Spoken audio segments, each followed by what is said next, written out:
Selamat datang di channel Cuplikan Horor, channel yang akan menemani kalian dengan kisah-kisah horor yang ada di Indonesia. Kali ini kita akan membawakan kisah mengerikan yang berjudul Terikat di Dalamnya, kejadian-kejadian janggal yang terjadi di tempat terkutuk. Sebelum lanjut ke ceritanya, jangan lupa untuk menekan tombol like and subscribe. Hidupkan juga lonceng notifikasinya biar tidak ketinggalan cerita-cerita terbaru dari channel Cuplikan Horor.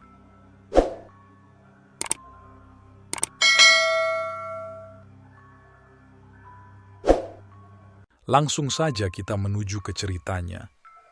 Tempat terkutuk, malam tiba membawa keheningan merajai ruangan di dalam rumah yang usang. Di sudut ruangan itu berdiri meja kokoh dengan radio tua di atasnya. Radio itu sudah lama tak tersentuh hingga diselimuti oleh debu, bahkan usianya saja sudah sekitar 12 tahun lamanya. Maklum lama tak tersentuh setelah radio tua itu menjadi peninggalan abahku yang sudah lama tiada. Sambil melamun aku terus menatap radio tua yang menarik perhatianku. Aku hanya duduk sambil mengayunkan kaki, lalu beranjak mendekat ke arah radio tua yang lama tak terdengar suaranya. "Masih berfungsi nggak nih?" tanyaku sembari menekan tombol on pada radio tua itu.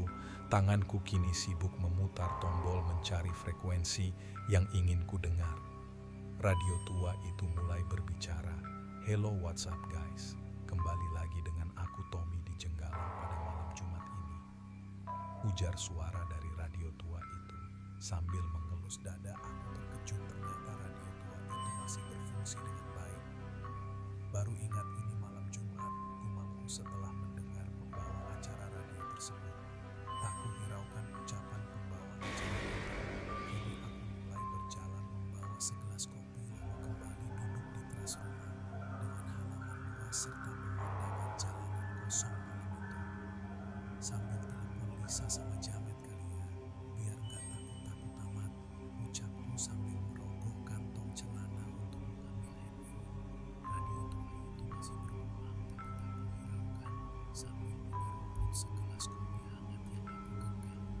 Pemandangan dari siang angin sudah cukup menemani kesunyianku. Sementara itu telepon yang kugenggam masih berderet memulai panggilan masuk kepada Lisa dan Jamet kawan sekianku sejak duduk di bangku kuliah. Dre. Setelah sekian lama panggilan masuk diterima oleh Lisa. "Ngapain lu malam-malam gini nelpon gua?" tanya Lisa dengan nada tinggi. "Ya santai aja kali, ganggu gue malam-malam gini sampai kemari." "Guys, pasti lagi takut kan?" ejek Lisa. "Tenang aja, kagak. Gimana si Jamet?" Lah elu aja kagak tahu apalagi gue. Lagian lu jam 11 malam gini nelepon. Ganggu orang tidur tahu nggak? Perbincangan kami mulai membawa rasa hangat menemani sunyinya malam itu. Terlintas di pikiranku untuk membicarakan ide gila setelah mendengar ucapan pembawa acara radio yang sedari tadi masih berbicara. Sembari menyimak pembawa acara radio, lalu aku melangkah mendekat ke arah radio tua itu. Lo denger ini deh," ucapku sambil mendekatkan speaker handphone ke arah radio. "Radio ya, tumben lu," sahut Lisa, setelah menyadari suara yang berasal dari radio. "Stet, denger dulu."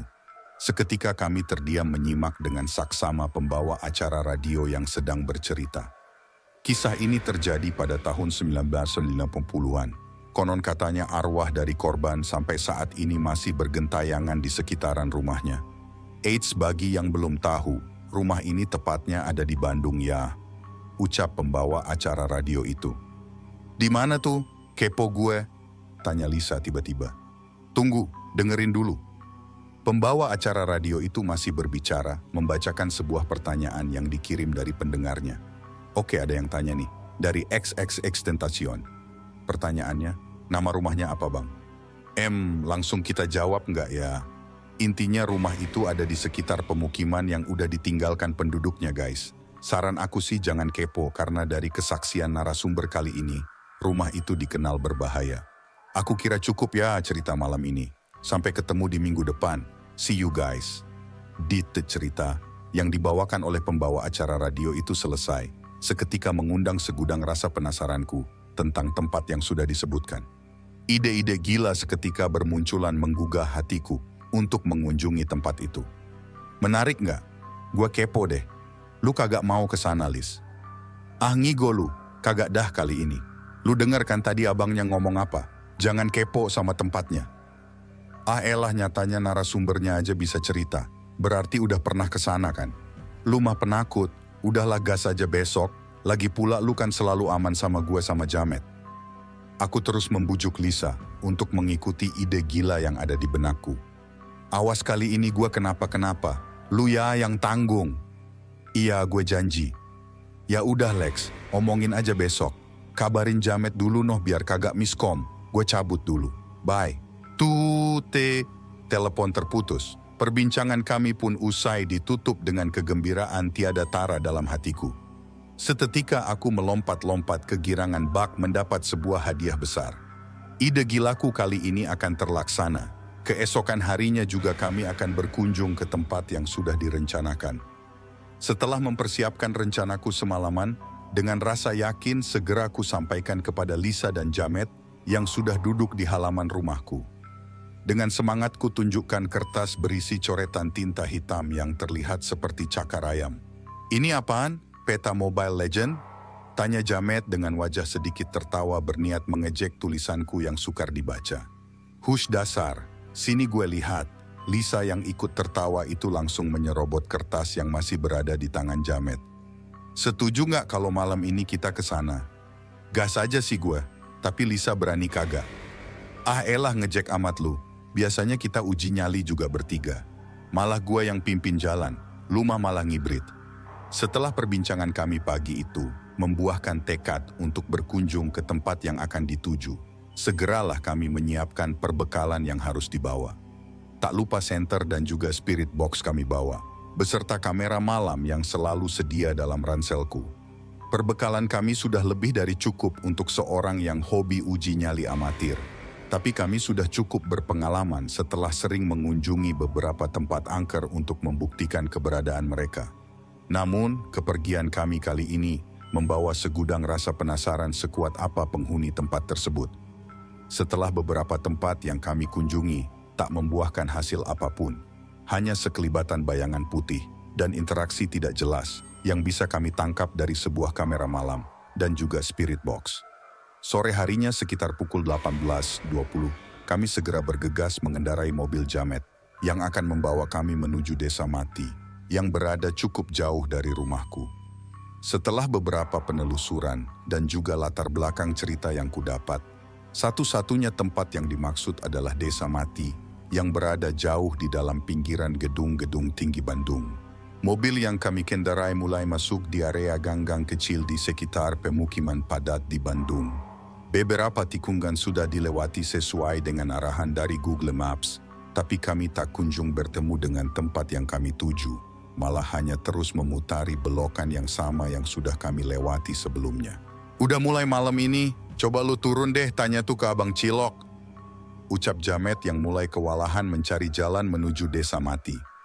Aku hanya mengangguk lalu keluar dari mobil dan bertanya kepada pedagang cilok yang ada di sekitar kawasan tersebut. Mang, mau tanya letak Desa Mati sebelah mana ya? Hah, ngapain malam-malam ke sana Kang? Nggak tahu bahayanya di sana. Dengan ekspresi terkejut mendengar pertanyaanku. Sebenarnya sudah sering aku melihat ekspresi beberapa orang yang kutemui saat bertanya, letak tempat yang akan kami kunjungi. Maklum tempat yang kami kunjungi memang selalu tempat angker di salah satu daerah itu. Kami tim ekspedisi Mang, sekadar tanya aja. Udah bener ini jalannya belok kanan, ikutin jalan aja lurus. Setelah jembatan itu ambil jalur kiri nanti sampai ke tempatnya Kang. Saran saya sih jangan gegabah ya kalau di sana. Ya sudah mari. Hatur nuhun Mang. Setelah mendapat jawaban atas tempat yang akan kami kunjungi, segeralah kami kembali melaju sesuai jalan yang pedagang itu tunjukkan. Namun, anehnya setelah melewati belokan, kami merasa sudah memutari jalanan itu hampir 5 kali dan tidak menemukan jalanan lurus yang mengarah ke jembatan. Tapi sekali lagi tak kuhiraukan hal janggal itu. Terlebih memang niatku ingin menelusuri tempat yang dikenal angker di kawasannya. Buset, jalanannya masih tanah ya. Mana banyak bangunan zaman Belanda gini. Maklumlah, ditinggal sejak kapan ini. Parkir mana deh? Di sana aja tuh ada tanah lapang. Kami turun dari mobil sambil menghela napas lega karena berhasil menemukan tempat yang kami tuju setelah beberapa kali disesatkan. Segeralah aku beranjak membawa ransel berisi perlengkapan yang akan aku gunakan malam ini. Kamera malam siap? Aman siap. Liz, spirit box pegang baik-baik.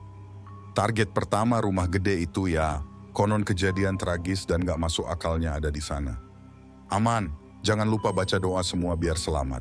Kami segera melangkah dengan hati-hati. Bibir dan hati tak henti-henti memanjatkan doa kepada Tuhan Sang Pencipta. Headlamp yang kami kenakan menyorot sebuah bangunan megah bernuansa Belanda yang masih kokoh berdiri di sekitar bangunan lain yang sudah rusak. Aku memimpin jalan sambil mengintai keadaan sekitar melalui kamera malam yang sudah aku genggam, belum menunjukkan aktivitas apapun yang ada di sekitar bangunan. Posisiku memimpin jalan, Lisa berada di tengah dan Jamet berada paling belakang. Langkah kami mulai masuk ke dalam ruangan usang yang berdebu. Keadaan dalam bangunan itu sangat kacau. Beberapa perkakas berserakan di lantai yang sudah ditimbun tanah. Hati-hati di sini banyak serpihan. Udah ada interaksi belum? Tanya Jamet kepada Lisa yang bertugas membawa spirit box. Belum, dari kamera Alex juga belum, jawab Lisa. Kami mempercepat langkah, berpindah dari ruang satu ke ruang lainnya. Tapi kami malah dikejutkan dengan sebuah kain putih yang menyelimuti lukisan besar yang terpajang di salah sudut ruangan. DRTTT, DRTTTTT, spirit box yang Lisa genggam, mulai mengeluarkan suara. Pertanda alat itu sedang menangkap frekuensi kecil yang ada di sekitar kami. Dengan segala rasa penasaranku, segeralah kubuka sebuah kain putih yang menutupi lukisan itu. Buset cantik bener. Jangan macem-macem deh di sini, seru Lisa dengan wajah cemas. Siapa nih namanya Elis? Ucap Jamet sambil menunjuk sebuah tulisan yang ada di ujung lukisan. Udah tutup lagi. Ingat kita di sini cuman uji nyali, bukan berbuat hal konyol. Ucapku segera menepis pikiran buruk yang sedang berkecamuk dalam benakku.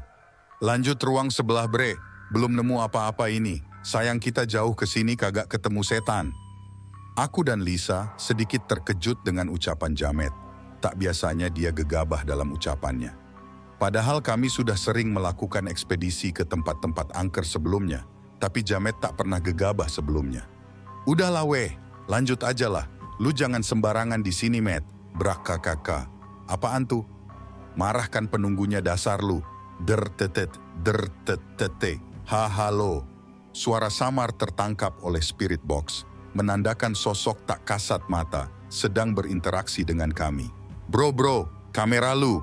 Coy! Cuma badan kagak ada kepala. Ngedeket coy, ngedeket. Lari anjing. Aku masih diam mematung, sedangkan Lisa dan Jamet sudah lari tunggang langgang meninggalkan aku sendiri. Tak kuhiraukan suara teriakan Lisa dan Jamet. Aku sibuk menangkap beberapa gambar sosok yang berdiri di hadapanku. Bagiku kali ini adalah hal keren setelah beberapa tempat yang aku kunjungi hanya mendapatkan sekelibatan bayangan putih, tapi kali ini jelas. Alex! Gila lu cepetan anjing gelari. Aku terkejut mendapat genggaman erat dari Lisa yang mendarat ke tanganku. Sambil berteriak lalu menyeretku keluar dari ruangan itu. Sementara itu aku masih fokus melihat ke arah kamera malam yang masih tersorot ke beberapa ruangan yang kami lewati. Buset, ternyata gudang setan.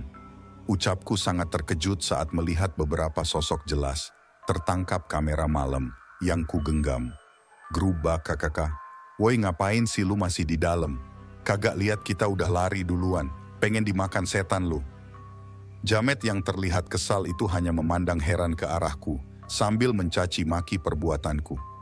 Ya elah gimana mau makan, orang setannya kagak ada kepala. Jawabku dengan tujuan mencairkan suasana. Kagak lucu tau, lu diem di dalam hampir 30 menit gila. Gue nunggu di luar kagak berani masuk lagi. Bergantian dengan Lisa, yang kini mencaci maki aku. Dengan rasa bersalah dan juga rasa menganjal mendengar ucapan Lisa, segeralah aku meminta maaf kepada keduanya. Maaf gara-gara gua, Tetapi gua bentar doang kok di dalam. Kagak mungkin lah 30 menit. Gila lu ya, kagak sadar apa emang kerasukan. Lu di dalam dari jam 9 nyampe jam setengah 10 lo. Udah, mending kita balik mobil dulu. Ada yang mau gue omongin juga ke elu. Ukap Jamet mengajak kami kembali ke mobil. Sebenarnya aku masih heran dengan ukapan Lisa yang mengatakan sudah 30 menit aku berdiam di dalam bangunan itu. Padahal aku merasa hanya sebentar, bahkan tidak ada 5 menit aku bergeming sambil menangkap beberapa gambar sosok itu. Gini, coba ceritain secara rinci sebenarnya ini tempat apa, dan lu tahu dari mana tentang tempat ini? Seketika suasana memanas dengan pertanyaan yang dilontarkan oleh Jamet. Sementara itu Lisa menyimak dengan serius percakapan kami berdua. Ini tempat terkutuk, banyak mayat dikubur di bawah lantai bangunan itu. Banyak mayat orang Belanda dan keturunannya yang masih tinggal di sini. Gua tahu tempat ini dari Radio Med. Lebih rinci coba. Dari artikel yang gua baca, dulu isunya setelah kemerdekaan banyak keturunan Belanda yang masih tinggal di Indonesia, yang dibunuh sama pribumi.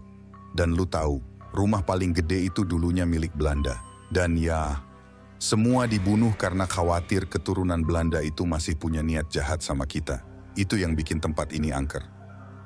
Terus lu kagak cari tahu lagi kenapa tempat ini ditinggalin. Gua tahu, banjir bandang yang waktu itu gusur tempat ini. Tapi ada isu lain. Tiap warga yang tinggal di sini selalu kena musibah. Bahkan tiap hari ada aja warga yang meninggal. Terlebih tiap ada orang yang niat tinggal di rumah itu selalu dapat teror. Ngerinya lagi banyak yang gantung diri di sana. Jelasku kepada Jamet dan juga Lisa. Sekarang gantian gue. Selama lu di dalam, gue dan Lisa nyaris kagak bisa keluar dari rumah itu, Lex. Spirit box yang dibawa Lisa aja nangkep suara-suara aneh gila. Lu sadar kan piano di ujung ruangan tadi? Ketangkep suaranya. Kagak cuma itu, Lex. Setelah dengar penjelasan lu, gue narik kesimpulan siapapun yang datang ke tempat ini bakal celaka. Kita termasuk. Setelah tadi gue dengar suara dari spirit box itu yang bilang, siapapun yang datang bakal selalu terikat. Gue gak ngerti maksudnya, tapi gue harap kita bisa aman. Ucap Lisa dengan wajah serius. Udah, mending kita balik aja. Selesaiin semuanya di rumah. Saling berkabar biar kita tahu kondisi masing-masing gimana. Oke? Kami pulang dengan keadaan cemas. Seketika niatku kali ini menjadi hal yang paling buruk dalam hidupku. Perasaan bersalah selalu menghantuiku di sepanjang perjalanan. Terlebih rasa khawatir kepada Lisa, yang sedari tadi tampak tak nyaman di sampingku.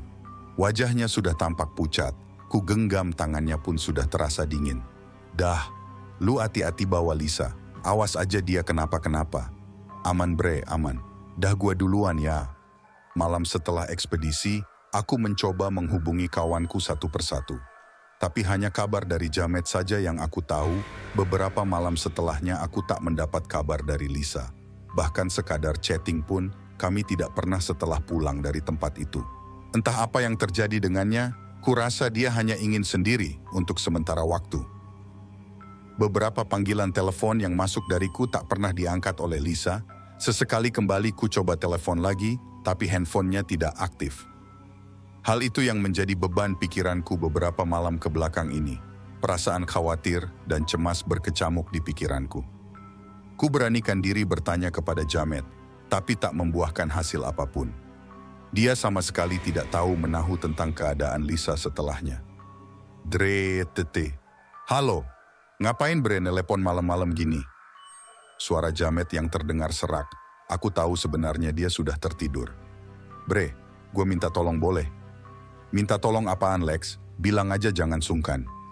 Besok samperin Lisa yuk, khawatir gue. Dari 4 hari ini dia kagak ada kabar. Iya dah gampang, takut juga gue. Ya udah besok gue jemput lu ya. Balik tidur dulu gue. Tutit. Panggilan telepon kami terputus. Dengan harapan aku segera menemukan jawaban atas menghilangnya kabar Lisa. Terlebih untuk memastikan keadaannya. Keesokan paginya aku dan Jamet sudah siap dengan segala resiko yang akan kami tanggung nantinya. Mobil yang dikendarai Jamet sudah melaju, melewati jalanan kota yang padat di siang hari. Beberapa belokan jalan sudah kami lewati untuk menuju ke rumah Lisa. Kini mobil yang kami tumpangi sudah berada persis di halaman luas rumah Lisa. Sepi, ada orang kagak nih? Tanya Jamet. Setelah melihat rumah Lisa yang begitu sepi, tak biasanya semua pintu dan jendela rumahnya tertutup rapat. Walau hanya ada Umi dan Abi di rumahnya, pintu dan jendela itu senantiasa dibuka. Aku segera menepis pikiran burukku. Aku berjalan perlahan hendak mendekat ke arah rumah Lisa. Tok tok tok. Assalamualaikum Umi. Ini Alex dan Jalu. Jalu sebenarnya adalah nama asli Jamet.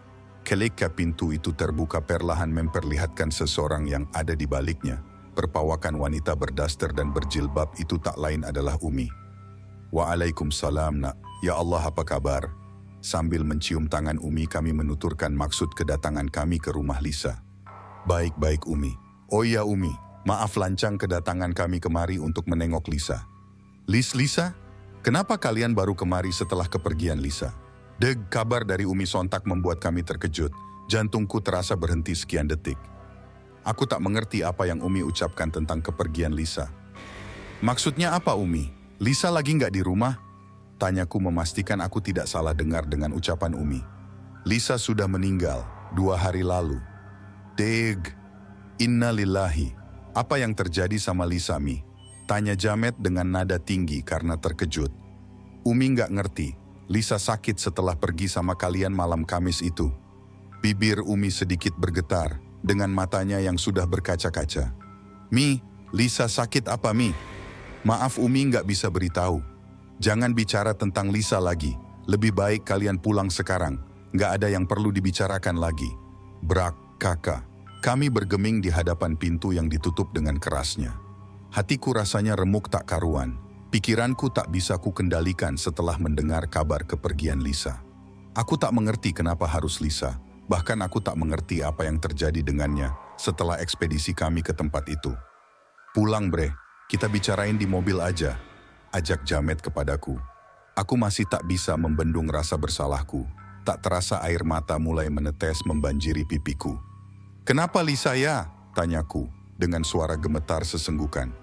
Gua rasa ini akibat kita lancang ke sana. Maksud lu? Lu inget apa yang Lisa bilang tentang suara dari spirit box itu? Siapapun yang datang bakal terikat. Itu gara-gara lu Lisa mati anjing. Ucapan Jamet menusuk hatiku. Semakin hancur tak kuasaku menahan tangis yang semakin deras mengalir. Iya salah gue. Gue juga nggak tahu, gue nggak ngerti. Andai lu ngajak gue ke sini lebih cepet mungkin kita bisa selamatin Lisa. Lu egois, Matt. Bahkan omongan lu yang paling parah di sana. Lu kagak bisa jaga omongan. Emosiku meledak, ku utarakan semua umpatan kepada Jamet. Dia terdiam beberapa saat, memandangku dengan mata amarah. Terserah, lu yang egois ngajak buat ke sana. Udah tahu tempat terkutuk masih ngeyel. Mana tuh narasumber yang lu bilang punya kesaksian tentang tempat itu? Aku langsung terdiam mendengar ucapan Jamet. Salah gue. Udah tahu. Untung sadar. Mulai sekarang kalau lu mau ekspedisi sendiri silahkan. Gue out dari tim ini. Tangisku kembali pecah. Aku tak menyangka niatku yang berharap menjadi pengalaman yang hebat. Malah menjadi hal yang paling ku sesali selama hidupku. Semenjak kepergian Lisa, kami tak pernah bertukar kabar lagi. Bahkan aku tak tahu menahu tentang keadaan Jamet sekarang. Hanya ku dengar kabar burung tentangnya yang sakit-sakitan beberapa hari kebelakang ini. Tapi aku sama sekali tak ingin mencari tahu lagi tentangnya. Jelas banget penampakannya, ucapku, sambil menekan tombol kamera untuk melihat beberapa gambar yang aku tangkap hari itu. Apaan ini? Deg. Aku terkejut ketika melihat ulang foto kami sebelum melakukan ekspedisi di bangunan itu. Foto yang kami tangkap tepat di halaman bangunan itu menunjukkan sebuah tangan dengan kuku panjang yang menggenggam leher Lisa terlihat jelas. Aku langsung melempar kameraku ke kasur, lalu menutup diriku dengan selimut tebal. Tengkukku mulai terasa dingin, apalagi mengingat kejadian kami di bangunan tua itu. Tiba-tiba handphone yang ada di sampingku menyala, sebuah judul lagu yang sering Lisa dengar diputar dari handphoneku. Padahal aku sama sekali tak menekan apapun di handphoneku, apalagi sampai memutar lagu yang sekarang kuanggap mengerikan. Demikian cerita singkat ini selesai. Sampai saat ini kabar sakitnya Jamet belum jelas alasannya. Sementara itu sudah beberapa tempat aku datangi untuk mencari sebuah jalan dari permasalahan ini. Beberapa dukun dan ustadz, bahkan orang indigo aku temui, tapi hanya membuahkan penerawangan singkat tentang keberadaan jiwa Lisa sekarang.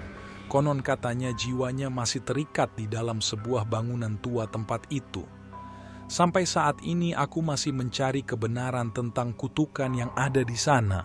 Mereka bilang siapapun yang datang akan selalu terikat.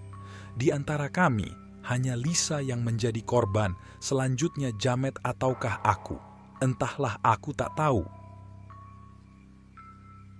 Tamat. Terima kasih sudah mendengarkan cerita kami dari awal sampai akhir. Thanks for watching. Jangan lupa untuk tekan tombol like and subscribe. Hidupkan juga lonceng notifikasinya agar kalian tidak ketinggalan cerita-cerita terbaru dari channel Cuplikan Horor.